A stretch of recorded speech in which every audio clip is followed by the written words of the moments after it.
दोस्तों, हम सभी ने महाभारत के बारे में सुना होगा और हो सकता है कई बार टीवी पर देखी भी होंगी, परंतु कई बार हमें महाभारत के सभी पात्रों के बारे में संपूर्ण जानकारी नहीं होती। आज हम बात करने वाले हैं महाभारत के एक ऐसे चरित्र के बारे में जिसके बारे में आपने अवश्य सुना होगा, परंतु हो सकता है उसकी संपूर्ण जानकारी आपके पास ना हो। तो चलिए शुरू करते हैं एक ऐसे चरित्र के बारे में जिसका महाभारत में एक विशेष भूमिका था। जी हाँ, मैं बात कर रहा हूँ महाभारत की कुंती के बारे में। आज हम जानेंगे कुछ ऐसे प्रश्न के बारे में जैसे कुंती कौन थी, कुंती के कितने पुत्र थे। तो चलिए शुरू करते हैं। उससे पहले आप सभी को नीलम स्टोरी प्लेस चैनल पे स्वागत है और मैं नीलम आप सभी से रिक्वेस्ट करती हूँ कि अगर आप लोग इस चैनल पे नए आए हैं तो चैनल को सब्सक्राइब जरूर कीजिएगा और कमेंट में जय श्री कृष्णा लिखना मत भूलिएगा। तो चलिए आज की वीडियो शुरू करते हैं। पृथा, जिन्हें महाभारत में कुंती के नाम से जाना जाता है, कुंती यदुवंशी राजा सूरसेन की पुत्री, वसुदेव और सुतसुभा की बड़ी बहन और भगवान श्री कृष्ण की बुआ थी। राजा सूरसेन के फुफेरे भाई, जिनका नाम कुंती भोज था, जिनकी कोई संतान नहीं थी, राजा सूरसेन ने कुंती भोज को वचन दिया था कि वो अपनी पहली संतान को उन्हें गोद देंगे। कुछ समय पश्चात जब राजा सूरसेन के वहाँ एक पुत्री ने जन्म लिया, जिसे उन्होंने अपने वचन के अनुसार कुंती भोज को सौंप दिया। तत्पश्चात ही पिता का नाम कुंती पड़ा। एक बार जब ऋषि दुर्वासा कुंती भोज के यहाँ पधारे तो कुंती ने उनकी 1 वर्ष तक बड़ी सेवा की। कुंती की सेवा से प्रसन्न होकर ऋषि दुर्वासा ने कुंती को वरदान दिया और बोले, कुंती भोज कन्या, तुम किसी भी देवता का ध्यान करोगी तो वो तुम्हें अपने जैसा तेजस्वी पुत्र प्रदान करेंगे। इस प्रकार कुंती ने ऋषि दुर्वासा के वरदान अनुसार सूर्यदेव का ध्यान किया। परिणाम स्वरूप सूर्य के सहयोग से कुमारी कुंती को सूर्यदेव के समान ही तेजस्वी पुत्र की प्राप्ति हुई, जो बालक जन्म से कवच और कुंडल सहित थे, जो आगे चलकर कर्ण के नाम से प्रसिद्ध हुए। दूसरी तरफ कुंती को लोक लज्जा का भय सताने लगा। उसने तय किया कि वो इस बालक का त्याग कर देगी। उसने छोटे से बालक को एक सिंदूक में रखकर गंगा की धारा में बहा दिया।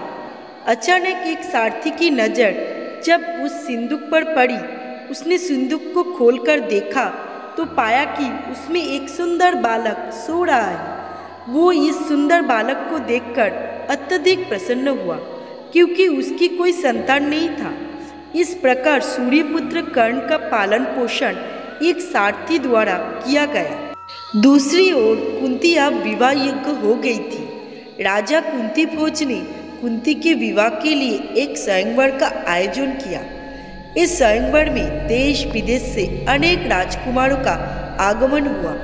हस्तिनापुर के राजा पांडु भी इस स्वयंवर में आए हुए थे। इस स्वयंवर में कुंती ने राजा पांडु को अपना पति चुना एवं उनके गले में वरमाला डाली। इस प्रकार राजा पांडु का कुंती से विवाह हो गया और वो कुंती के साथ हस्तिनापुर आ गए।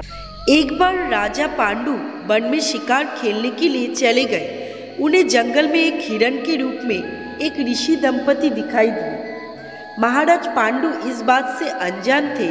उन्होंने हिरण को तीर से मार डाला। उन्हें पता नहीं था कि ये हिरण ऋषि दंपति है। ऋषि दंपति ने मरते समय राजा पांडु को श्राप दे दिया। राजा पांडु को अपनी भूल का आभास हुआ। वो दुखी मन से हस्तिनापुर लौट आए और अपने पूरे राज्य का भार भीष्म पितामह एवं विदुर को सौंपकर अपनी दोनों पत्नियों कुंती और माद्री के साथ वन में चले गए, जहाँ पर वो अपना ब्रह्मचारी जीवन व्यतीत करने लगे। उनकी पत्नी कुंती समझ गई थी कि राजा पांडु को संतान की चाह तो है, लेकिन ऋषि के श्राप के कारण संतानोत्पत्ति नहीं कर सकते। इस उलझन से निपटने के लिए कुंती ने अपने विवाह से पूर्व ऋषि दुर्वासा से पाई गई वरदान का जिक्र किया। इस प्रकार राजा पांडु की दोनों पत्नियां कुंती एवं माद्री ने देवताओं का याद किया, जिनके अनुग्रह पर 3 पांडवों, यमराज के अनुग्रह पर युधिष्ठिर, वायुदेव के अनुग्रह पर भीम और इंद्रदेव के अनुग्रह पर अर्जुन का जन्म हुआ। दूसरी तरफ माद्री ने नकुल और सहदेव को जन्म दिया। पांडु के पांचों का पुत्र का जन्म वन में ही हुआ, जिनका पालन पोषण तपस्वियों द्वारा किया था। राजा पांडु अपनी पत्नियों के साथ कई वर्ष तक वन में रहे। एक बार महाराज पांडु भूलवश अपनी पत्नी माद्री के संग अंतरंग हो गए और राजा पांडु की मृत्यु हो गई, जिसका कारण ऋषि का श्राप था। उनकी पत्नी माद्री ने सोचा कि वही स्वयं अपने पति के मृत्यु के लिए जिम्मेदार है। यही सोचकर उसने भी अपने प्राण त्याग दिए। इस अप्रिय समाचार को सुनकर कुंती एवं पांचों पांडवों को बहुत दुख हुआ। राजा पांडु की मृत्यु के बाद कुंती के सामने अपने पुत्रों के लालन पोषण करना था। कुंती के संघर्ष की शुरुआत यही से शुरू हुई थी। राजमहल में कुंती का सामना गांधारी, शकुनी और दुर्योधन से हुआ, जिन्होंने उसके समक्ष कई समस्याएं पैदा कर रखी थी।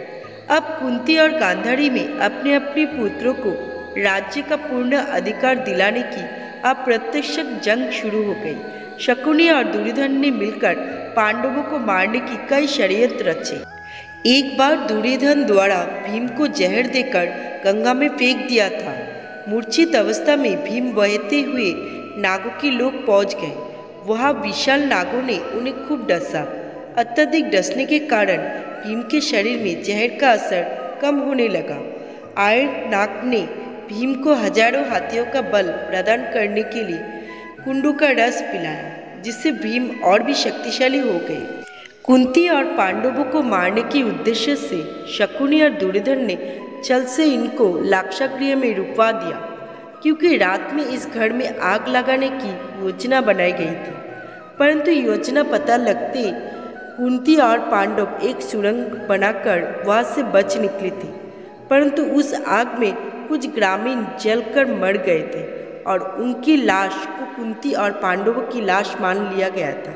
वहां से बचकर कुंती और पांडव जंगल की ओर चले गए। उस जंगल में नरभक्षी राक्षस हिडिंबा का राज था और उसकी बहन का नाम हिडिंबा था। बाद में भीम ने हिडिंबा का वध किया। जंगल में पहरा दे रहे भीम को देखकर हिडिंबा उस पर मोहित हो गए और बाद में कुंती के आदेश से भीम को उससे विवाह करना पड़ा, जिससे उसको एक पुत्र मिला, जिसका नाम घटोत्कच रखा गया। पांडवों का वनवास काल बीत जाने के बाद जब दुर्योधन ने उन्हें सुई के अग्रभाग के बराबर भी भूमि देना स्वीकार नहीं किया, तो माता कुंती ने भगवान श्री कृष्ण के द्वारा अपने पुत्र को आदेश दिया। क्षत्रिय ने जिस समय के लिए अपने पुत्र को जन्म देती है, वो समय अब आ गया है। पांडवों को युद्ध के द्वारा अपना अधिकार प्राप्त करना चाहिए। महाभारत कौरव और पांडवों का युद्ध खत्म हो चुका था। पूरा कौरव वंश का नाश हो गया था। धृतराष्ट्र और गांधारी जीवित थे। वो पांडवों के साथ रहने लगे थे। युधिष्ठिर राजा बन गए थे।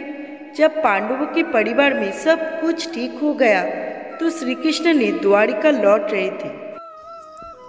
सभी पांडवों श्री कृष्ण से असीमित प्रेम करते थे। श्री कृष्ण द्वारिका जा रहे थे, इस बात से सभी दुखी थे। युधिष्ठिर, भीम, अर्जुन, नकुल, सहदेव, द्रौपदी और कुंती श्री कृष्ण को विदा करने अपने नगर की सीमा तक पहुँचे थे। श्री कृष्ण भी पांडव से बहुत प्रेम करते थे। वो भी लौटते समय प्रिय लोगों को मनचाहा उपहार दे रहे थे। भगवान एक एक करके सभी से मिल रहे थे, उपहार दे के विदा ले रहे थे। अंत में श्री कृष्ण पांडवों की माता यानी अपनी बुआ कुंती के पास पहुँचे। कुंती बहुत उदास थी। श्री कृष्ण ने कुंती से कहा कि बुआ, आज तक आपने मुझसे खुद के लिए कुछ नहीं मांगा है, आज मनचाहा वर मांगो। ये सुनकर कुंती की आंखों में आंसू आ गए। कुंती ने रोते हुए कहा कि प्रिय कृष्ण, तुम मुझसे कुछ देना ही चाहते हो तो दुख दे दो। ये बात सुनकर श्री कृष्ण ने पूछा कि आप दुख क्यों मांग रही हो? कुंती ने कहा कि हमारे जीवन में जब जब दुख आया है हम तुम्हारा स्मरण करते हैं। हमारे दुख के समय में तुम हमेशा साथ रहते हो। आज सब ठीक हो गया है तो तुम जा रहे हो। मेरे जीवन दुख रहेंगे तो तुम्हारा ध्यान करती रहूँगी। सुख के समय ये संभव नहीं हो सकता है, इसलिए मुझे दुख ही चाहिए। इस छोटे से प्रसंग की सीख ये है कि हमारे जीवन में दुखों का महत्व है। आमतौर लोग दुख के समय में भगवान को याद करते हैं। सुख आने पर लोग भगवान को भूल जाते हैं, जबकि सुख हो या दुख भगवान का ध्यान हर पल करते रहना चाहिए। भगवान का ध्यान करते रहेंगे तो बुरा समय भी आसानी से निकल जाएगा। भगवान भी अपने सच्चे भक्तों पर उनके बुरे समय विशेष कृपा बनाए रखते हैं। दोस्तों, आज की वीडियो के बारे में आप लोग पहले से ही जानते हैं तो कमेंट करके ज़रूर बताइएगा, और चैनल पे नए आए हैं तो चैनल को सब्सक्राइब करना बिल्कुल मत भूलिएगा। वीडियो अच्छी लगी तो वीडियो को लाइक ज़रूर कीजिएगा। वीडियो अंत तक देखने के लिए आप सभी को दिल से धन्यवाद।